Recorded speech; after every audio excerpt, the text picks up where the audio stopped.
that a sheep? Hello. Oh, he always thinks I'm talking to him. Sammy. I'm running a little bit late this morning. Noah slept until 9:15, so that's crazy. So I've been trying to give him breakfast and get going on our day, right? So I'm just gonna share this really quick. Hi, buddy. Hi, buddy.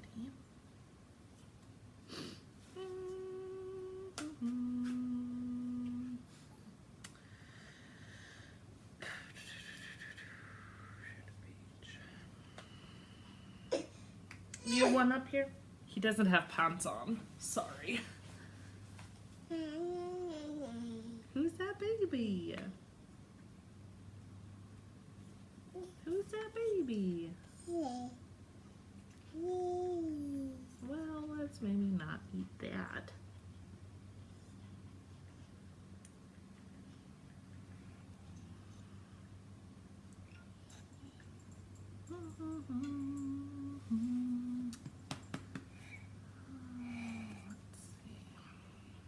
To the groups now.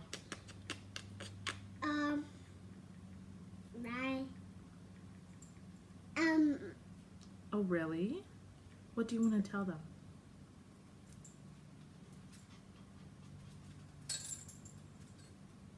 What do you want to tell them? Okay. I think that's good enough for now. I don't know how to get out of this. Go away. Thank you. All right. So the topic today is breastfeeding. Yeah. Which I might have to do here in a second because he hasn't had his, but I don't do it till he asks. So, yeah. So I just wanted to talk. I'll probably do this in a bunch of videos, but I have a couple topics here, kind of like myths or facts, or just to better understand A, what's going on with our bodies when we are trying to breastfeed, and B, what is going on for their bodies when they have breast milk versus non-human or formula milk. So we'll just jump right in. Oh, I wanted to share this. So this is one of the books I got for my doula training. It's called Breastfeeding Made Simple, 7 Natural Laws for Nursing Mothers, by Nancy Moorbacher and Kathleen Kendall Tackett. So yeah, here, I'll show the page, or the front of it again, maybe backwards. But I'm about halfway through this book right now, and it's chock full of information. Hi, Colleen. Colleen says hello. Can you say hi? No. Okay. It's got just such good information in a non-judgmental, non-biased way of what breastfeeding looks like and how we got to where we are with formula feeding. You like seeing yourself, don't you? You're silly. So in the foreword of this book, she, I guess I don't know who wrote the foreword. Look at that. Yeah, I think she wrote it. So, she talks about how breastfeeding, okay, Betty, really close. How breastfeeding has become unnecessarily complicated. Oh my gosh. You're so funny. Are we not going to be able to do this today because you're a silly gooser?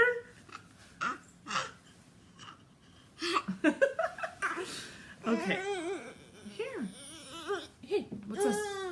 You want some milk?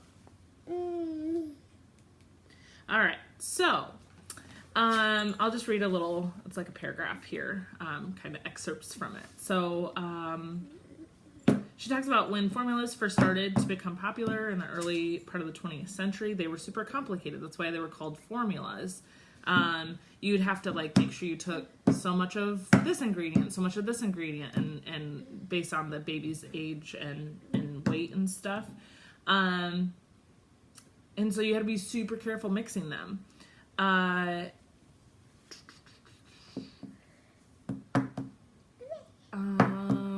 Here. Furthermore, the immune deficient artificially fed baby had to be protected from foreign bacteria. So that's why, like, you started sanitizing bottles. There were certain tests that needed to be done because the formula didn't replace the immune. I don't even want to say immune boosting, and I'll get to that in a second. But the immunological properties of breast milk. And then physicians often worked hand in hand with the formula manufacturers to encourage formula use. Get a phone call.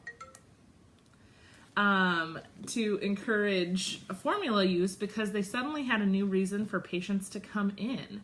Because nursing mothers, back then, like most doctors were men, and so nursing mothers, if they had any questions, they went to their mothers and their sisters, and that knowledge was passed down.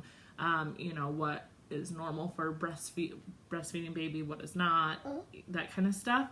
And so with this new wave of mothers questioning how to feed their babies, the doctors had a reason for them to come back in. So it says, and with that came information about how to take care of our babies. So rules were needed.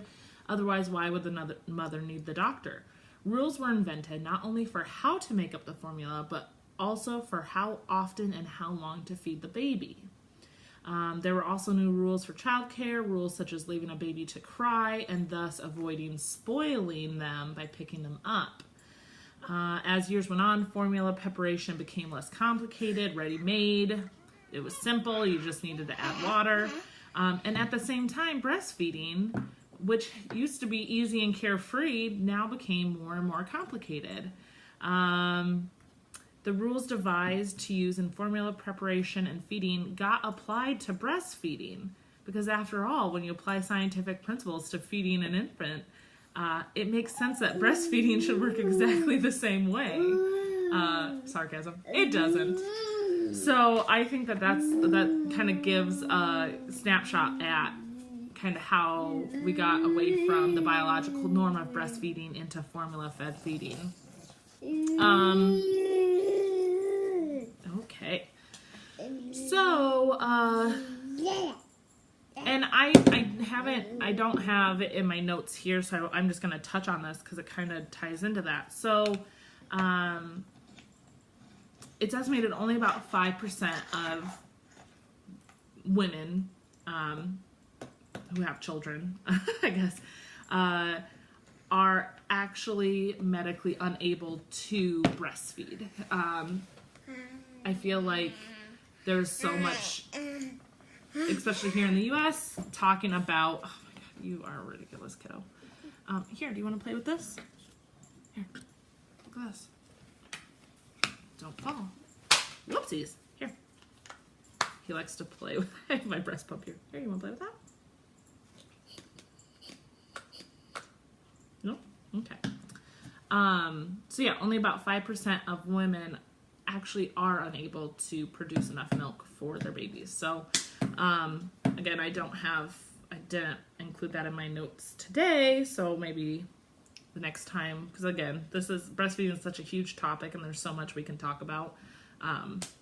It'll come up. Oh yeah, as you're watching, feel free to pop in any questions you have. I'll cover whatever. I just kind of took some notes here that I was going to run through quickly. So, breast milk, why is it so awesome? So, apart from being the baby's first immunization, it also lowers their chance of respiratory disease, so pneumonia, bronchitis, allergies, asthma. It also lowers the chance of diarrhea and like digestive issues, Crohn's, IBD, celiacs, ear infections, UTI, SIDS, childhood cancers, and obesity. I don't know off the top of my head. I know that there was a study done that compared breastfed babies to non-mother's milk babies, but I don't have those. But it's definitely lowers the chances if they are breastfed. I'll probably do another one on what is actually happening in our body, but I just kind of want to talk about the milk and some of the properties that it has. So colostrum is what's produced first. Sometimes later stages of pregnancy and stuff, women will leak, and that's the colostrum. Otherwise, it's the baby's first drink is going to be this super nutrient dense product, because it's not technically milk, but it is. And again, that's the baby's first immunization. So there was an analogy with newborn calves. Hi, Tish. Newborn calves cannot survive without colostrum. Like, farmers will bend over backwards to make sure their calves are being fed colostrum. And while we can, obviously, babies have been living from formula from day one, it puts our quality of life at risk. So colostrum has the immune factors, the macrophages, leukocytes, IgA, or secretory IgA, all this amazing stuff, that kills microorganisms. It blocks inflammation. You say breast milk is liquid gold. This is like liquid. I don't even know what's better than gold. I don't know. It's like better than that. Colostrum also promotes normal growth of the thymus. So the thymus is it's an organ devoted to your immune function. And formula-fed or non-human milk-fed babies, on average, their thymus is half. Oh, boop, boop, boop, boop, boop, boop. You making faces at yourself? Formula-fed babies' thymus has like a stunted growth. Like it's only about half is what breastfed babies are. So that's what I said earlier about human milk, mother's milk, does not give their immune system an extra boost. It's a biological norm. It's what their bodies are programmed to receive. So when I'm sure even his pediatrician has told me, since we're still nursing at almost a year and a half, like, oh, you're doing such great things for his immune system. I'm not boosting it. I'm not giving it anything extra. It is nature's way of protecting their digestive, protecting, them on a cellular level. It's just good stuff. So the next I have is the digestive system part. So when babies are born, their system is super sterile. It's really immature. It doesn't have the gut flora. And that's what breastfeeding, breast milk encourages the bifidius, I don't know how to pronounce that, flora, which is the good bacteria that your digestive tract needs to, not grow into things like leaky gut and Crohn's and all those inflammatory things, right? So there was a blurb in the breastfeeding book I referred to earlier that if formula or other food is introduced, it immediately changes the gut flora within 24 hours, so it kind of resembles more of an adult gut. And that way it's more vulnerable to bacteria and infection, that kind of thing. So I just think, obviously, I try to treat things holistically, but Noah did get a pretty severe double ear infection. He's working on his molars. And this was... Are you reading Tish's comment? Yeah? Okay. And he had a fever and everything, so I did finally break down, take him to the pediatrician, and they put him on antibiotics. And even though we were doing his probiotics and all these other good things for his tummy, he still ended up you know, with antibiotics, getting diarrhea, and just, I could just tell that he was about a year old. It was just tearing up his gut, and that oh yeah, you're moving that. And it broke my heart to see that, because we had worked so hard for 12 months to keep his digestive. Oh, do you want to go get that? Why don't you go get that? Where'd it go? I think it's roll over by the couch. Where'd it go? Noah, it's over there by the couch. Go find it. But the good news with that is, you know, if they're under 6 months, or if they're not necessarily ready to eat solids, which I'll do in another video later, within 2 to 4 weeks, on breast milk solely, that will repair,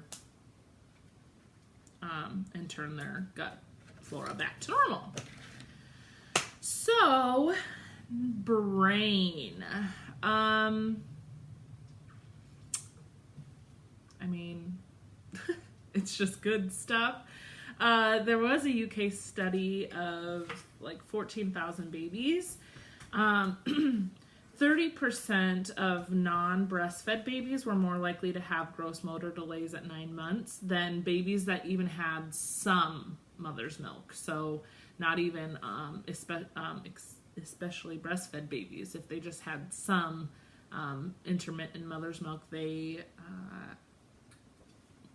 had better gross motor skills. And 40% were more likely to be developmentally delayed compared to the especially breastfed babies. And it's just crazy, because your milk contains the correct amount of omega-3 fatty acid, DHA, for their genetic makeup. And too, with the immune system, based on their saliva, it's the weirdest thing, based on their saliva, your milk will change properties to better support their system, digestive, immunization, brain, all the things.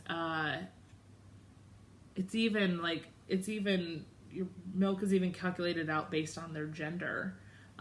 Certain hormones and things that they need is based on gender too. That's probably a whole nother video. I wanted to refer back to this book too, because it talks about, like every few years, I feel like the formula companies come up with like a new ingredient, or like the organic, grass-fed, like taglines, right? It comes up with the things that are people are looking for when purchasing a product, and they always tell us, it's even more like mother's milk now, but the like vital parts of breast milk could never survive a canning dehydration process. Like they could, I would be shocked if they ever find a synthetic replacement for all the ingredients, all the things that human milk covers.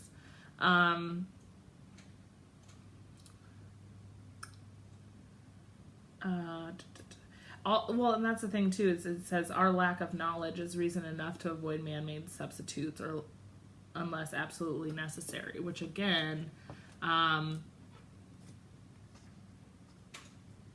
formula has made breastfeeding so complicated because it's so easy, but it's not just, you got to think about all the things. So hopefully touching on the digestive and the developmental aspects of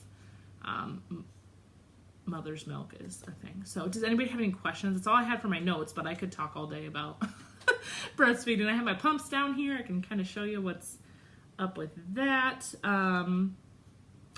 Oh, well, I'll share kind of me and Noah's story, because it kind of touches on that not producing thing. Oh, here, yeah. So, I'll just look at what they do to cow's milk. Yeah, exactly. Cow's milk we get from the grocery store isn't actually technically cow's milk anymore. The way that it is processed, our bodies do not recognize it as an organic material. Unless you're getting raw, like you're going up to a cow's udder, squeezing it, drinking it, which is illegal in the U.S. to sell unpasteurized milk. I'm pretty sure. But you can get it if you know the right people. Our bodies don't know what milk is. Excuse me as I drink my creamer-filled coffee. At least it's lactose-free. So I wanted to talk about some of the rules, because this will tie into me and Noah's journey. So one of the things with formula-fed babies is they kind of put them on a clock, right? They say feed every 3 to 4 hours, however many ounces. Again, I'm not familiar with formula, fortunately, but because the mother isn't necessarily physiologically responding to the baby's cues, as far as a letdown or them when they're hungry, they have to sit there and make a bottle for them versus just putting them on for however long they want to. So they had to implement this because that kind of thing. So it talks about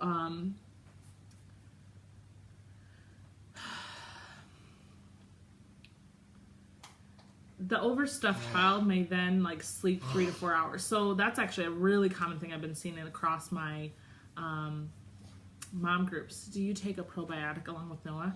Yes, when I remember. I will. I actually don't think I have any of mine right now. I will put I'm not affiliated with anything, but I'll put a link in the description afterwards of the probiotics that we take, again, occasionally when we remember. I really only did his when I was doing the antibiotic. I should do mine more regularly because that does come through our milk. Yes, Tish, that's exactly what I'm getting to. Because I was the same way as you. So Noah was born in the 47th percentile for weight. He was 8 pounds, 1 ounce or something. He was pretty average when he was born. By his 2-month appointment, he'd fallen down to the 5th percentile, and his pediatrician was terrified. And again, me being who I am, and so I don't want to say I know what I'm doing because I have no idea what I'm doing, you guys.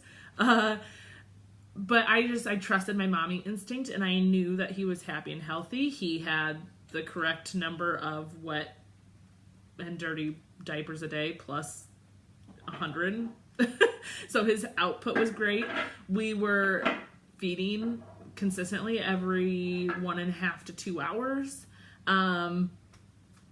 He was rarely unhappy. He was a decent kid. He did sleep longer stretches at night, maybe up to 3 hours at night. So my instinct was my kid is fine.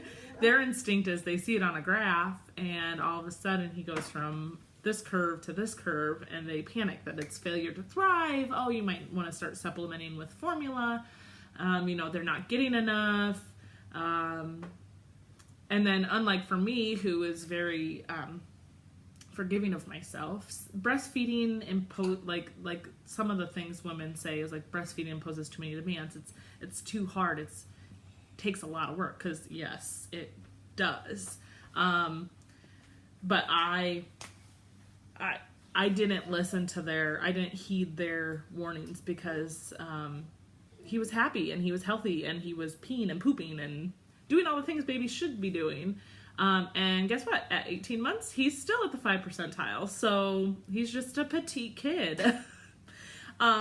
But with the milk, so I don't respond well to a pump. So I have the Mandela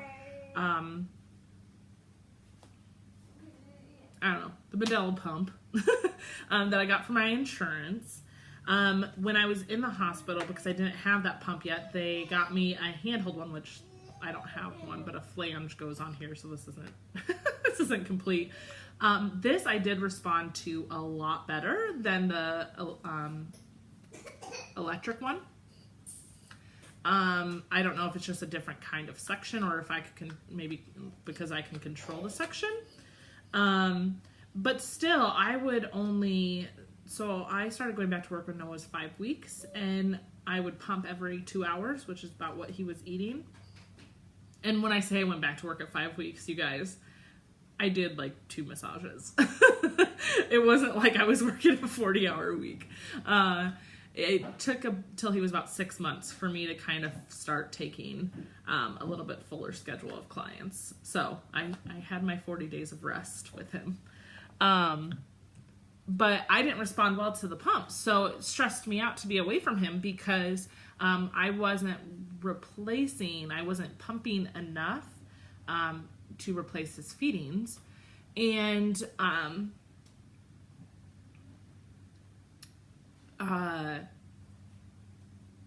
you know, if I did have to work a normal like 40-hour work week job or whatever and only get 2 pumping sessions in an 8-hour day,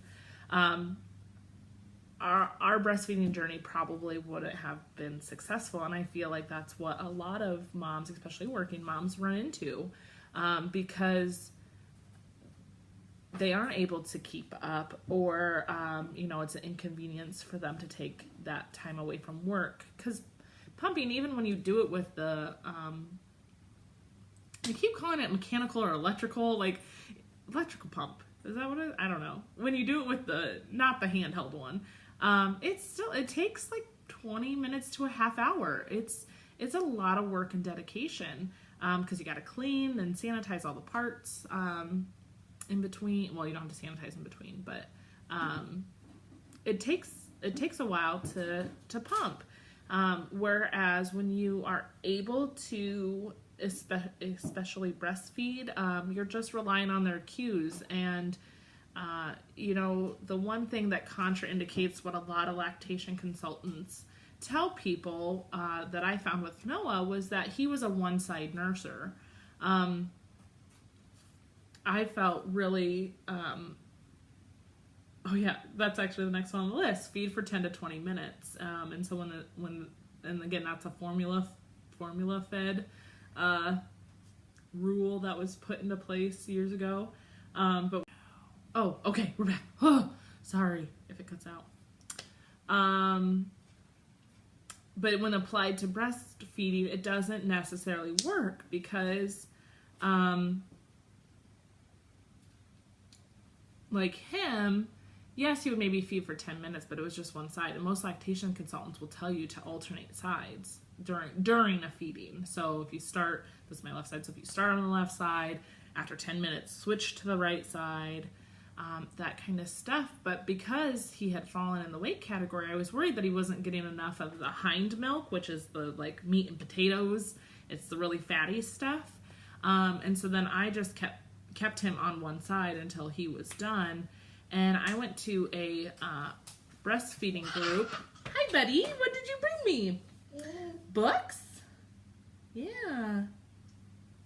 And I told the lactation consultant there that he was doing that, and she was just like, oh, what is that doing to your supply? You better get him on the other side every time. And again, I just listened to my mommy instinct, because anytime that I did try to switch him during a feeding, it often ended up more gassy and cranky and upset. So when I just kept him on the one side, he would oftentimes nurse to sleep, and he would sleep for 2 hours, which for a newborn was great.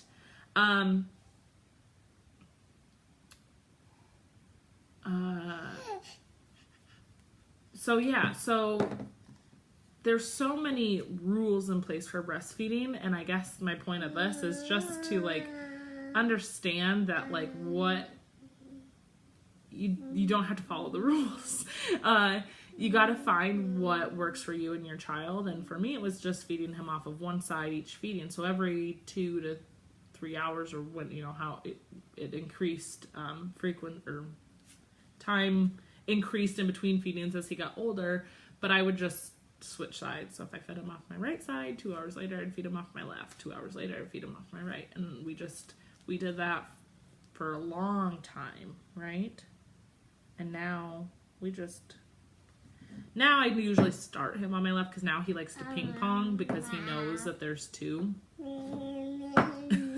But I always start him on my left because that's kind of my dead side. She definitely doesn't produce as much as my right, so I always start with her so that way she gets fully drained. Which again, that'll be another day. I'll talk about what's actually going on with our bodies, because you actually are never without milk. If you are lactating and can express milk, hi Rochelle, you are never without milk, ever. It's a cool thing about our bodies. And then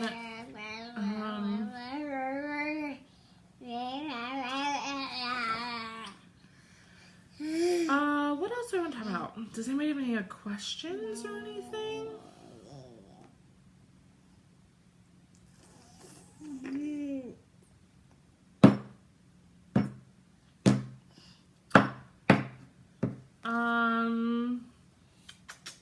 Yeah, so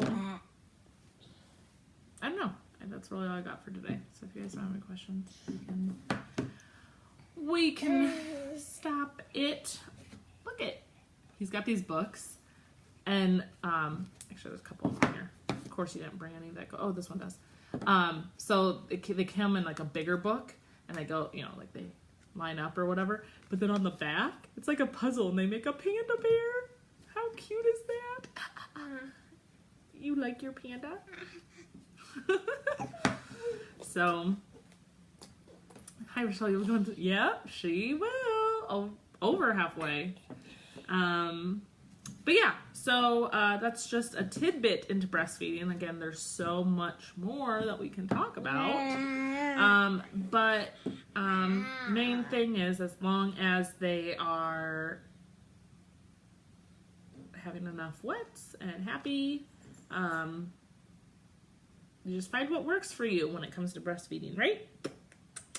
Because, yeah, I don't think me and him would have... well, again, I'll get into this in another video, but the other thing that was with him was he had a tongue tie, and so that, I think, affected the amount of milk I was producing. And so their anatomy and stuff, and like the way that they latch and suck, and all that plays a role in how much milk we produce. Luckily, all that can be altered and changed for optimal results. When he was 10 months, we got his tongue tie revised. And immediately from the first feeding I had with him after that, which was in the dentist office, I noticed a huge difference, and I literally said, this is what breastfeeding's supposed to be like. And I wasn't really pumping much at that point either, because again, I have the luxury of being at home with him, but I'm sure my milk supply went up because his latch got better. Okay, well, should we go get second breakfast? All right, well, again, this was just a little nugget of information. And as always, if you have questions, put them in the comments, or if you have any topics.